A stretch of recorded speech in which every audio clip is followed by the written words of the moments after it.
The following is a Barrett Sports Media production. Every sports media star has a story. From the highs... We are number one. We just grabbed every key demographic. To the lows. You're fired! The path to success is always different. To help you learn more about the industry's top broadcasters, Barrett Sports Media brings you the Sports Talkers Podcast. Now, here's your host, Steven Strom. Fun one today. Welcome into the Sports Talkers Podcast. Steven Strom here, BarrettSportsMedia.com. Hope everyone is doing well. We have Christmas and Hanukkah right around the corner. Today, we've got the radio voice of the Minnesota Vikings, Paul Allen. And listen, if you're a Viking fan, you know who Paul Allen is, but pretty much went nuclear. Broke open Twitter a couple of weeks ago, probably 3 or 4 now, after the Vikings beat the Bills in that wild finish, and they had a camera installed into that radio booth, and you saw Paul Allen just on this roller coaster of emotions where he's calling the Bills lucky suckers. He is then filled with joy as Josh Allen fumbles a snap. So it's right off a pretty intense moment in his life, and we talk a little bit about that. We also talk about his journey and being dead broke around 30 years old, not knowing what is going to be next. And it's just crazy how some people have an ascension at different points in their career. So PA was phenomenal in this. I'm so excited for you guys to listen to him. Just a character. I mean, he is just an absolute character. It got an absolutely amazing voice with the crescendos, the ups, the downs. You'll hear a little bit of it. He doesn't just do Vikes, he also does horse racing as well, and then hosts on KFAN 9 to noon show that he's been doing for Lord knows how long. But we will get to PA in just a second here. As always, make sure to rate, subscribe, and review the Sports Talkers Podcast on Apple, Spotify, we're everywhere, Google Podcasts, Amazon. Make sure to check out the site. And without further ado, let's get PA on the mic.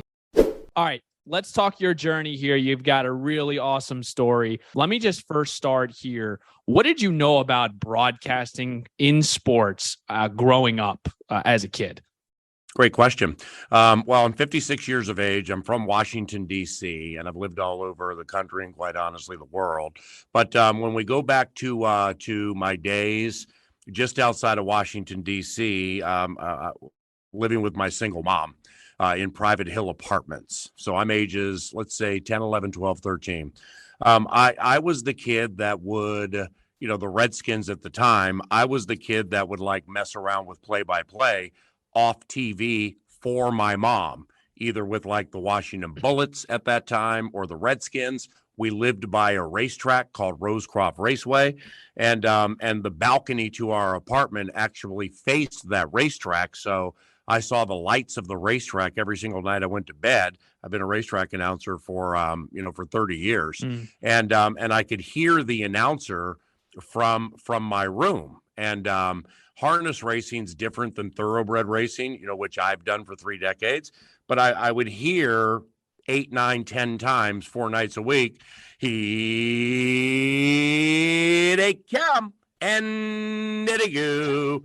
So then my mom would take me to Rosecroft, and I got a chance to meet the announcer, and that's kind of how I got bit with that. All right, you're 16, 17, 18 years old. I know everyone talks about, what do you want to do in your life? And you're like, yo, I'm 17, 18 years old. I have no idea what I want to do, especially if you're still playing sports. What was, I guess, the PA plan graduating from high school? Well, I had no plan, and I did not go to college. I went to college was not for me. The general ed, the English, English obviously is very important, but I mean like science and math and things like that just never were for me. I just never embraced it or got it or enjoyed it. So I went to Pasadena City College for 5 years. And while I was there, I took part in the drama team. So, we did skits and we did shows, and, it was a performance. Did you always have the voice? Well, I don't know. I mean, I can't remember what my voice was like when I was 16 to, let's say, 30. Sure. But I mean, as you know, or as you are learning, the more reps you get and the more confident you get. And, given God's put me in a position since I got to Minnesota in 1998, where I've had a 5-day-a-week radio show. I've been a racetrack announcer for 3.5 months every single year since '98, and started calling Vikings games in '02. So, I have put stress on my voice over the years to, in essence, develop the resonance. But that, that's just one part of it. And they're just also uniquely different. But horse racing announcing, and they're racing, da da da da da da. Now they come to the top of the stretch inside the final furlong, down to the wire. Boom. Each race requires a building of crescendo. Yep. Well, each National Football League play requires a building of crescendo. Now, not every race is exciting. Not every play is exciting. So sometimes it can be Cousins takes the snap, hands it to Dalvin Cook, goes to the left side. Ooh, taken down. It's a loss of 1 second and 11. But then some can be these big plays that require a crescendo. So, I went to junior college for 5 years. And then I got into newspaper writing at the Pasadena Star-News and San Gabriel Valley Tribune. What were you covering? As a part-timer for USA Today. I did horse racing and high school sports. So I got the opportunity occasionally to cover a Lakers game or a Clippers game or a then California Angels game. So I knew I liked being around high level athletes. Sure. And, I had reverence for what they were doing and kind of how they got there. From a newspaper writing standpoint, I spent a lot of time on the editing desk. So people would send their stories in, and I was taught to cut them while, you don't want to take away the essence of what the writer has given you, but you want to tighten it and make it more pithy. Exactly. So therefore, at a very young age, or in my early 20s, I learned the importance of the English language, and I learned the importance of syntax, and I learned the importance of not speaking in non-essential clauses, and certainly prepositional phrases. And I'm not a reader. I don't enjoy reading books. I listen to a lot of stuff, like I listen to the Bible on my phone, and I listen to a lot of YouTube related stuff. So I'm always regenerating ways to describe things. And I think I got bit with that when I worked in the newspaper business. But from there, that went to racetrack announcing. That was a different level of performance. My mid-30s, man. I mean, I'm dead broke. I'm about 23 years ago, I was dead broke, traveling around the country, calling races, Minnesota, Grand Island, Nebraska, San Francisco. And then I landed at KFAN in 1998, got the Vikings job in '02, and here we are in 2022. Unbelievable. What'd you feel like you had that others didn't on why you were able to succeed and get that job?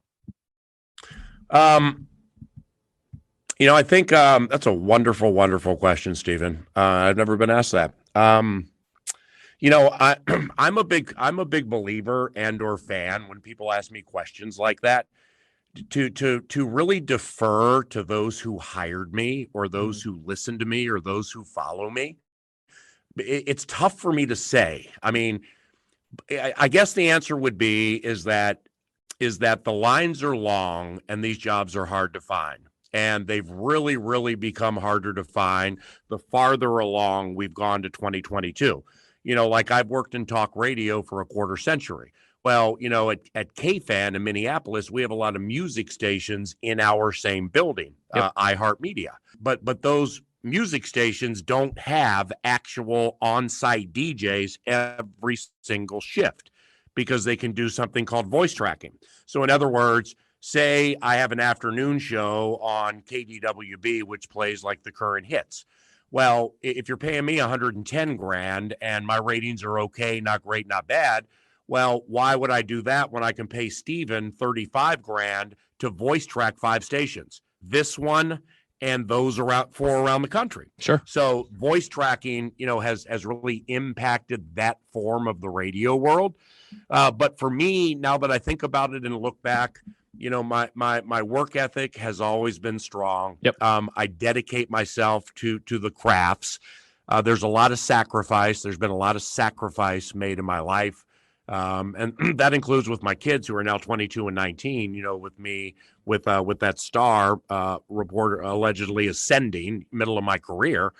And just recognizing the way to treat people, and that, you don't have to be ruthless or cold-blooded to get where you want to go. God's going to put you there if you're supposed to be there. And if you're not supposed to be there in my life, where Christianity is everything, well, then I accept it even if I don't understand the purpose. So, I think it's a stick-to-itiveness, a work ethic, and I just know that I'm different than a lot of people. Absolutely. Personally and professionally, and that's how God made me. I don't try to be that way. That's just me. So when I chat with people about getting into broadcasting, one of the first 2 or 3 things I tell them is you need to be different while being yourself. And you have to craft that and hone that and recognize what people like and amplify it and respect if there are things that program directors, executive producers of the Vikings radio network, bosses at Canterbury, where I call races. If there are things that they don't like, well, given pride is the root of all evil, you can chat about it, but don't, be so hard-headed that you're not willing to change. We had a conversation before we jumped on here. Everyone knows I'm a diehard Viking fan. Me and my dad are close. We're best friends. We talk for like 2 hours. It's like, what is going on? This is not supposed to happen. That's great. Complete 180 from last year and every year. I get a bunch of these messages on Twitter. Yo, your play-by-play announcer, Paul Allen. I wasn't even on Twitter. I see this video of you. And to Vikings fans, like, I'm just like, yeah, like that's PA. Like that's what he is. Like, this isn't any surprise. But to the world. I'm glad you said that, by the way. People don't know you have that reaction, right? So when you first saw this, first, I'm not supposed to do the 3 questions in one, but your reaction to it while you were live broadcasting it, did you know this was going to be a big thing? And then some of the big names that reached out, how cool was that? Yeah, I mean, what people saw in that 2-minute video that the Vikings put out, and after the Vikings win, there's always a camera in the booth, and I always forget there's a camera in the booth, which is actually a good thing. Good answer. So therefore, no, I had absolutely no idea what Zach Royce, who works with social media with the Minnesota Vikings, what he was going to do with this. He'll come up after wins before I'm leaving and he'll go, which touchdown call did you like? And then so he'll look through them and then he'll send a few to me and we'll come together with what goes out on social media at Vikings. Sure. This was different because there was so much. So we put together a little 2-minute montage. And but when I say I'm glad you said what you said, this is my 21st season calling Vikings games. It's my first play-by-play job at any level. Like I told you, I auditioned for a National Football League job and I won.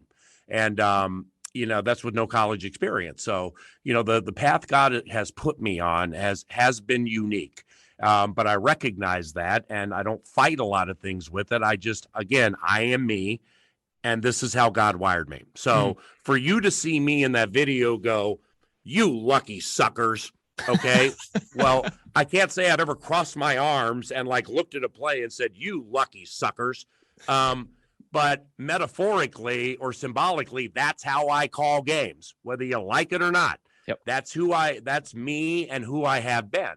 So the game was so dramatic and emotional. A lot of things obviously came out. You got Jefferson making out-of-body catches. We're a 95% loser when Josh Allen drops the ball at the goal line.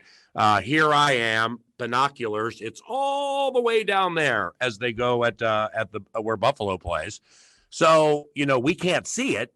And then all of a sudden, wow, you saw it. I mean, myself, Gabe Henderson to my right, Vikings Entertainment Network, he's the road statistician and helps us a lot. Pete Bursage, the analyst, is right. I mean, we all went nuts because that's the type of day it was.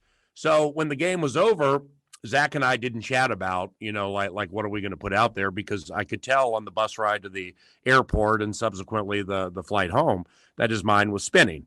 Because there are NFL rules as to how many, and maybe it's like this in the NBA, how many videos a team can put out a week. Sure. All right. So instead of violating that, we just took 4 of them and made it all one. And, it was Wednesday after the game that everything started to get big. Right now I'm at Twin Cities Orthopedics Performance Center. This is the radio studio. Beautiful. As part of a TV studio and a big conglomerate. And I do my radio show here every Wednesday. So nearing the end of my radio show a couple of weeks ago, people started coming up to me like 11:30, 11:45, going like, have you looked at Twitter? Have you looked at Twitter? Well, I hadn't. And so then from that moment on, when I found a tweet, a very, very nice tweet put out by Pat McAfee, former punter for the Indianapolis Colts. And big time. And a lot of this, Stephen, is the way these luminaries were phrasing their tweets. So like, I'm not offended at all if Pat McAfee's like, how have I not known this guy forever? Okay, that's cool. But then all the nice things he wrote after that, Barstool Sports and the nice things they wrote. Now with Barstool, I'm a year and change removed from, I think it was them putting my face on social media with a clown nose the Arizona, because of a Greg Joseph kick that I butchered week 2 of the 2021 season.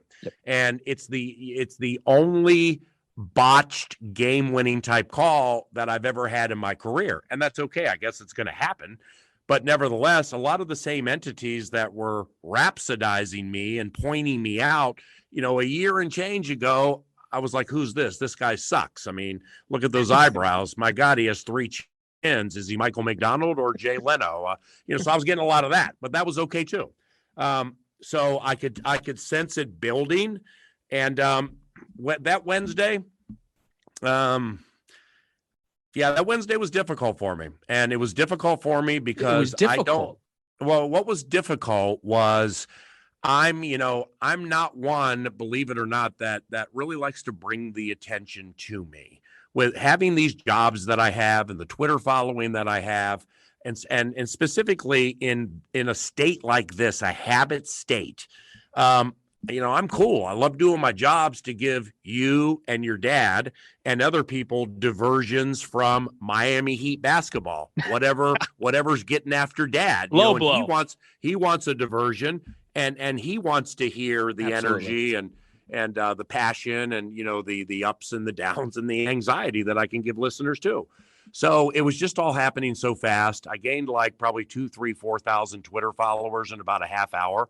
I was getting a lot of texts and a lot of calls. I sat in a grocery store parking lot for about an hour, just kind of watching it all happen. And it's my initial thought was that I'm pulling attention from the team. I didn't like that. Okay. Because that win was so dramatic and the record is so good that I didn't really want to pull attention from the team the way it was being pulled. I mean, It is the most viral, intense, positively or negatively, fire that has ever happened in my career. Minneapolis Miracle wasn't this big. 2009 with Brett Favre NFC title game, all the way back to my second year without Twitter, 2003. No. The Cardinals have knocked the Vikings out of the playoffs, which really was like a first call that people caught on to. Yep. None of it was this close. It just continued throughout the day. So I was very uncomfortable with it, went to bed, woke up at 4 a.m, which I usually get up around 5:30. Radio show's 9 to noon Central. And I opened my computer and I looked at Twitter and there's a LeBron James tweet. Insane. Saying Paul Allen is a national treasure. Now, I mean, I just stared at it and, Did you think it was fake? Well, yeah, I checked for about 5 minutes, but then I saw 54.5 million followers and I knew it wasn't.